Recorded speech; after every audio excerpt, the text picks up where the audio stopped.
Priya ji, assistant director MSME PFO, आदरणीय किरण मारिया तिलू जी, MSSH की branch है, यहाँ उपस्थित आदरणीय आस्था किरण जी, आदरणीय ज्योति जी, आदरणीय बसंत तिलकी जी, चंदेल जी, आदरणीय मंटू जी और जितने भी यहाँ गणमान्य अतिथिगण पूरे झारखंड से आए हैं,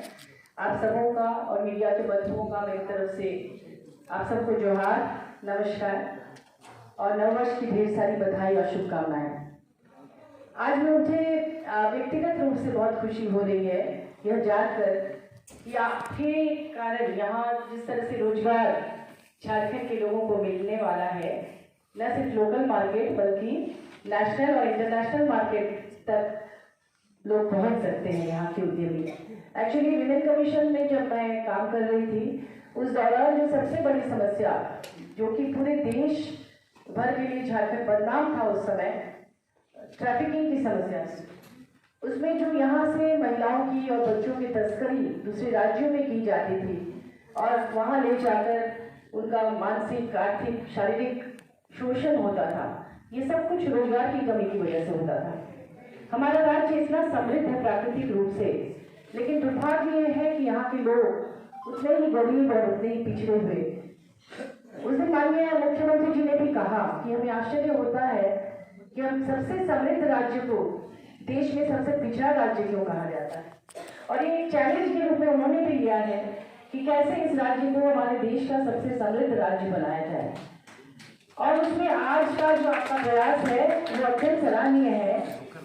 क्योंकि अगर यहाँ जिस तरह से मार्केटिंग की समस्या सबसे ज़्यादा आती थी, मैंने देखा, मैं जेल वगैरह का भी इंस्पेक्शन करती थी उस दौरान जो विमेन कमीशन में थी, तो वहाँ पर जेल में भी कैदी महिलाओं को भी बहुत तरह का प्रशिक्षण दिया जाता था ताकि वो कुछ अपने हाथ से बैठकर कुछ बनाए, कोई प्रोडक्ट बनाए, लेकिन फिर उनके सामने बेचने की समस्या आती कि अगर वो बना भी लेती थी तो फिर वो उसकी मार्केटिंग कहाँ करेगी, वो तो जेल में बंद है। तो इसके लिए कई बार लोकल जो मेले लगते थे मोराबादी में या कहीं, वहाँ पर वो लोग स्टॉल भी लगाते थे, लेकिन फिर वहाँ लोग खरीदते भी नहीं थे क्योंकि फिर प्रचार प्रसार की समस्या आती थी और इतना कम उनको फायदा होता था कि अगली बार वो हिम्मत आ जाती। तो ऐसे में, और हमारा राज्य ऐसा है जैसे मुंबई में या दिल्ली में या कोलकाता में लोकल ट्रेन्स होते हैं जिसके माध्यम से दूर दराज के लोग शहर आके अपना प्रोडक्ट बेचते हैं, फिर वापस जाते हैं, या व्यापारी भी गांव में जाके उनसे काम करवा के शहर में लाकर बेचते हैं। मैं बताऊंगी जैसे कोलकाता के कई गांव ऐसे हैं जहां जरी का काम पूरे गांव की महिलाएं करती हैं, जो कि ईद वगैरह में पूरे देश के मार्केट में जाता है। आप देखते होंगे कि पूजा पंडाल जमशेदपुर, रांची या जहाँ भी कोलकाता में लगते हैं उसमें बांस से, जूट से, नारियल के रेशे से, उसके छिलके से, मतलब तरह तरह की चीजें बनाई जाती हैं जिसकी काफी मांग होती है देश भर के पूजा पंडालों में। तो आपको पता होगा कि सालों भर गांव की औरतें, बच्चे, वहाँ के लोग बैठकर उसको बनाते हैं और पूजा के समय में ये लोग 30 लाख 40 लाख लेते हैं एक पंडाल बनाने का,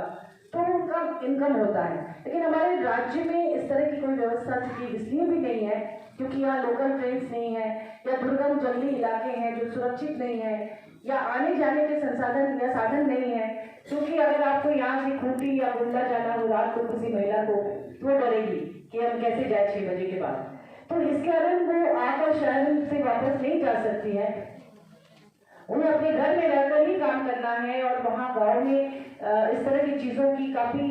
उपलब्धता है, जैसे बांस या बेत या इस तरह की कुछ भी वो वहाँ से निकाल के हस्तशिल्प को बढ़ावा दे सकती हैं। तो उनको अगर ऑनलाइन मार्केटिंग उसकी हो जाए, जैसे आप कह रहे हैं कि लोकल, नेशनल और इंटरनेशनल मार्केट उनको मिल जाए, तो आप समझ सकते हैं कि हमारा गाँव कितना समृद्ध हो जाएगा और फिर उनको कहीं जाने की जरूरत नहीं पड़ेगी। उस समय काम देने के लिए कितने सारे प्लेसमेंट एजेंसीज यहाँ खुल गए थे झारखंड में, सिमडेगा, गुमला, खूंटी जैसे गरीब इलाकों में।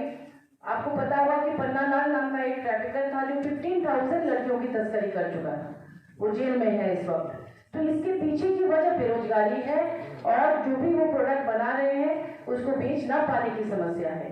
तो इससे मुझे लगता है, हालांकि अभी माननीय मुख्यमंत्री जी ने इसको काफी कंट्रोल कर दिया है, अभी अपने ही गांव में बैठकर लोग रोजगार से जुड़ रहे हैं। एक पलाश ब्रांड जो लॉन्च हुआ है माननीय मुख्यमंत्री द्वारा, उसका भी यही उद्देश्य है कि जो भी